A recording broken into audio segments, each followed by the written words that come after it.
ಭೀಮಾ ನದಿಯ ಪ್ರವಾಹದಿಂದ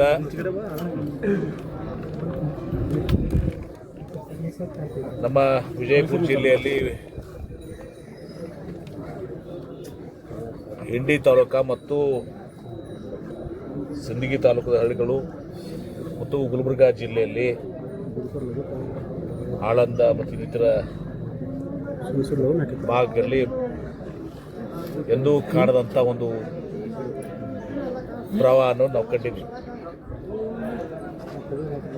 ಸ್ವಾಭಾವಿಕವಾಗಿ ಇದು ಉಜಿನಿ ಡ್ಯಾಮ್ನಿಂದ ಇವತ್ತು ನೀರು ಬಿಟ್ಟಾಗ ಆಗ್ತಾಯಿತ್ತು.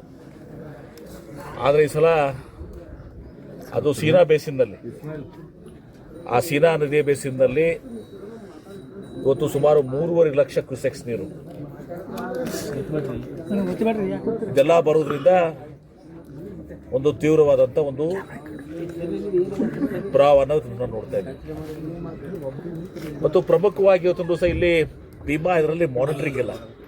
ಯಾವ ರೀತಿ ಕೃಷ್ಣ ಇದರಲ್ಲಿ ಇವತ್ತೊಂದು ದಿವಸ ನಮ್ಮ ಕರ್ನಾಟಕ ರಾಜ್ಯ ಮತ್ತು ಮಹಾರಾಷ್ಟ್ರದಲ್ಲಿ ಒಂದು ಮಾನಿಟರಿಂಗ್ ವ್ಯವಸ್ಥೆ ಇದೆ. ಒಬ್ರಿಗೊಬ್ಬರು ಪರಸ್ಪರ ಇದನ್ನು ಕೋಆರ್ಡಿನೇಷನ್ ಇರ್ತದೆ, ಆ ಕೋಆರ್ಡಿನೇಷನ್ ಇವತ್ತು ವ್ಯವಸ್ಥೆ ಇಲ್ಲ.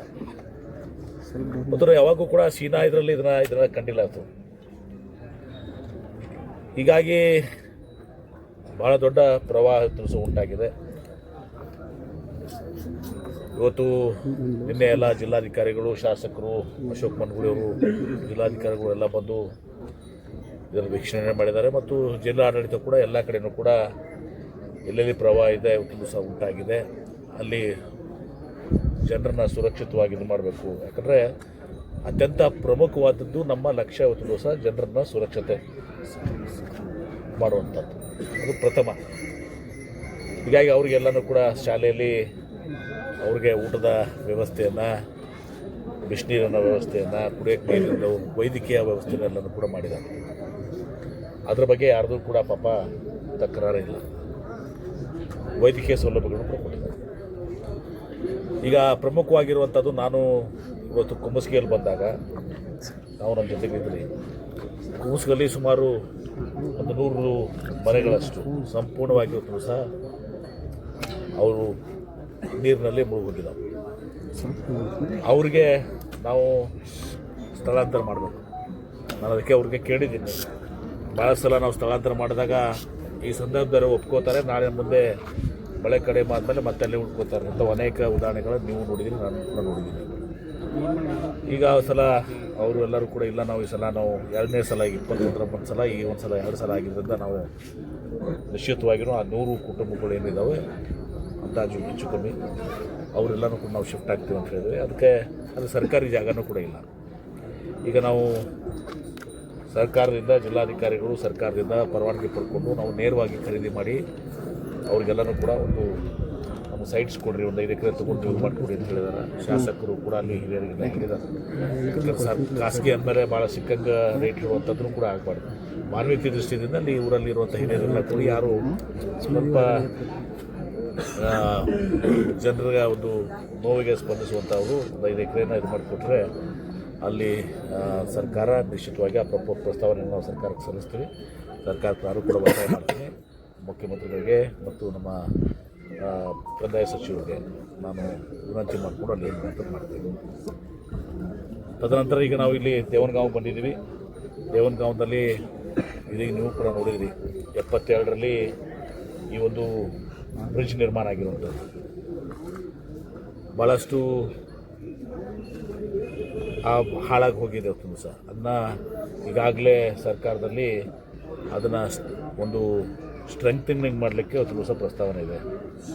ಅದನ್ನು ಸ್ಟ್ರೆಂಥನಿಂಗ್ ಮಾಡೋದು ಕೂಡ ಅಷ್ಟೇ ಅವಶ್ಯಕತೆ ಆಗಿದೆ. ಮತ್ತು ಅಲ್ಲಿ ಕುಮಸ್ಗಿಯಿಂದ ಬರುವಾಗ 2 ಬ್ರಿಡ್ಜಸ್ ಕೂಡ ಆಗಬೇಕು ಅನ್ನೋದೊಂದು ಕಟ್ಕೊಂಡು ಹೋಗ್ಬಿಟ್ಟಿರೋದು. ಎಲ್ಲರೂ ಕೂಡ 2 ಕಡೆ ಬ್ರಿಡ್ಜಸ್ ಆಗಬೇಕು. ಈಗ ನಾವು ಸುತ್ತ ಹಾಕ್ಕೊಂಡಿದ್ದು ಬಂದಿದ್ದೀವಿ. 10 ಕಿಲೋಮೀಟರ್ನಲ್ಲಿ ನಾವು ಕುಮಸ್ಗಿಗೆ ಹೋಗ್ತಿದ್ವಿ ಇಲ್ಲಿಂದ.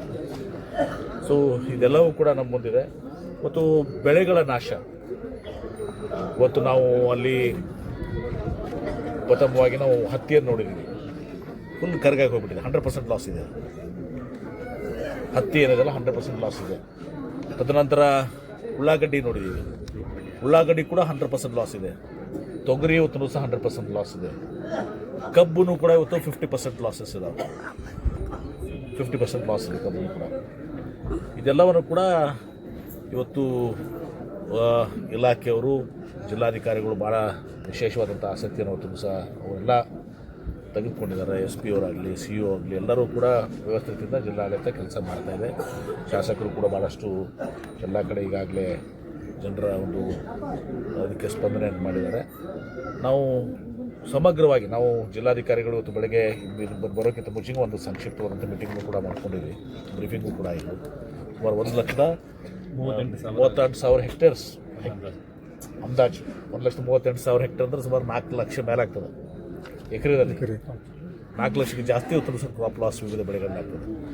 ಇದೆಲ್ಲವೂ ಕೂಡ ನಮ್ಮ ಮುಂದಿದೆ.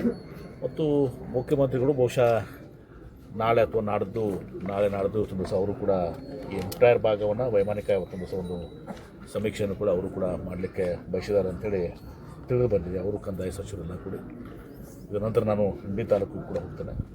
ನಾಳೆ ಇದೆಲ್ಲವನ್ನು ಕೂಡ ಸಮಗ್ರವಾಗಿ ಇವತ್ತು ದಿವಸ ಯಾರೂ ಉಳಿಯೋದಲ್ಲ, ಯಾರೂ ಭಯ ಪಡುವಂಥದ್ದಾಗೂ ಬೇಡ. ಇವತ್ತು ಎಲ್ಲ ರೀತಿಯ ಎಲ್ಲರಿಗೂ ಏನೇನು ಬೆಳೆಗಳಿದ್ದಾವೆ ಎಲ್ಲರನ್ನೂ ಕೂಡ ನಾವು ಸಮೀಕ್ಷೆ ಮಾಡಿ ನಾನು ಕೂಡ ಹೇಳಿದ್ದೀನಿ. ಯಾಕಂದರೆ ಟೋಟಲ್ ಲಾಸ್ ಇದೆ. ಪರ್ಟಿಕ್ಯುಲರ್ಲಿ ಕಾಟನ್ನು, ತೊಗರಿ, ಉಳ್ಳಾಗಡ್ಡಿ ಇವೆಲ್ಲ 100% ಲಾಸಸ್ ಇದ್ದಾವೆ. ಹೀಗಾಗಿ ಅದನ್ನು ಎಲ್ಲ ಅಗ್ರಿಕಲ್ಚರ್ ಡಿಪಾರ್ಟ್ಮೆಂಟ್ ಆಗಲಿ, ಹಾರ್ಟಿಕಲ್ಚರ್ ಡಿಪಾರ್ಟ್ಮೆಂಟ್ ಆಗಲಿ ಕರೆಕ್ಟಾಗಿ ಅದನ್ನು ಅದು ಮಾಡಲಿಕ್ಕೆ ಹೇಳುತ್ತೆ ಸೂಚನೆಯನ್ನು ಕೊಟ್ಟಿದ್ವಿ. ಮತ್ತು ಎಲ್ಲೆಲ್ಲಿ ಇವತ್ತು ಮನೆಗಳು ತುಂಬಿಸೋದಾಗಿರೋ ಇಲ್ಲಿ ಸುಮಾರು 8-10 ಮನೆಗಳು ತುಂಬಿಸಿ ಇಲ್ಲಿ ಹೇಳಿದ್ದಾರೆ. ಈ ಎಲ್ಲಕ್ಕೂ ಕೂಡ ಸೂಕ್ತವಾದಂಥ ಒಂದು ಅವ್ರಿಗೆ ಪರಿಹಾರ ಕೊಡುವಂಥದ್ದು, ಅವ್ರಿಗೆ ಸ್ಥಳಾಂತರ ಮಾಡುವಂಥದ್ದನ್ನು ಇವತ್ತು ದಿವಸ ಜಿಲ್ಲಾ ಉಸ್ತುವಾರಿ ಸಚಿವನಾಗಿ ಭಾಗದ ಶಾಸಕರ ಒಂದು ಸಹಯೋಗದಿಂದ ಜಿಲ್ಲಾಡಳಿತಕ್ಕೂ ನಾವೆಲ್ಲ ಕೆಲಸವನ್ನು ಮಾಡ್ತೇವೆ. ತುರ್ತು ಪರಿಹಾರ ಅದನ್ನು ಮುಖ್ಯಮಂತ್ರಿಗಳು ಚರ್ಚೆ ಮಾಡ್ತೀವಿ. ಈಗ ಕೊಡ್ತಾ ಇದ್ದಾರೆ. ಈಗ ಅವ್ರಿಗೆ ಊಟ ಇದೆಲ್ಲನೂ ಕೂಡ ಕೊಡ್ತಾ ಇದ್ದಾರೆ. ಮತ್ತು ಈಗ ಅವ್ರಿಗೆ ಮನೆಯಲ್ಲಿ ಅವ್ರಿಗೆ ಏನು ಅವರ ಅರಿವಿಗಳು ಆಗಲಿ, ಪಾತ್ರೆಗಳು ಆಗಲಿ, ಆ ಪಾತ್ರೆಯನ್ನು ಕೂಡ ಒಂದು ಕಿಟ್ಟನ್ನು ಕೊಡ್ತಾರೆ. ಅವ್ರಿಗೊಂದು ಇದು ಲಾಸ್ ಆಗಿದ್ದಕ್ಕೊಂದು 5,000 ರೂಪಾಯಿನೂ ಕೂಡ ಕೊಡ್ತಾರೆ. ಇದೆಲ್ಲನೂ ಕೂಡ ತುರ್ತು ಪರಿಹಾರ ಕೊಡ್ತೇವೆ. ಈಗ ತಾವರ್ಕೆರೆ ಗ್ರಾಮಸ್ಥರು ಸರ್ ನಮಗೆ ಸೈಟ್ ಕೊಟ್ಟಿದ್ದಾರೆ, ಒಂದು 50,000 ಕೊಟ್ಟು ಶೆಡ್ ಹಾಕ್ಲಿಕ್ಕೆ ಅನುಮತಿ ಕೂಡ ಕೊಡಬೇಕು ಅಂತ ಹೇಳಿ. ಶೆಡ್ ಹಾಕ್ಲಿಕ್ಕೆ ಒಂದು 50,000 ಕೊಡಲಿ ಅಂತ ಹೇಳಿ ಸರ್. ಅಂದ್ರೆ ನಾವು ಶಿಫ್ಟ್ ಆಗ್ತೀವಿ ಅಂತ ಹೇಳಿ ನೋಡಿ. ಇದೆಲ್ಲ ವಿಚಾರ ಮಾಡೋಣ ಅದರಲ್ಲಿ ಕೂಡ. ತಾವರೆಕೆರೆ ಭಾಳ ತಾವರೆಕೆರೆ ಹಳೇದದು ತಾವರೆಕೆರೆ 25,000 ಕೊಟ್ಟಿದ್ದೀರ ಅವ್ರು 50,000 ಬೇಡಕತ್ತಾರ, ಅದಕ್ಕೆ ನೀವೇನು ಹೇಳ್ತೀವಿ? ಅದು ನೋಡಿ ನನಗೆ ಸರ್ಕಾರ ಇರ್ತದೆ. ನಾನು ಚರ್ಚೆ ಆದ್ರೆ ಅವ್ರು ಏನು ಬೇಡಿಕೆ ಇದಲ್ಲ ಆ ಬೇಡಿಕೆಯನ್ನು ಸರ್ಕಾರ ಮುಂದಿಟ್ಕೊಂಡು ನಿರ್ಣಯ ತೆಗೆದುಕೊಂಡು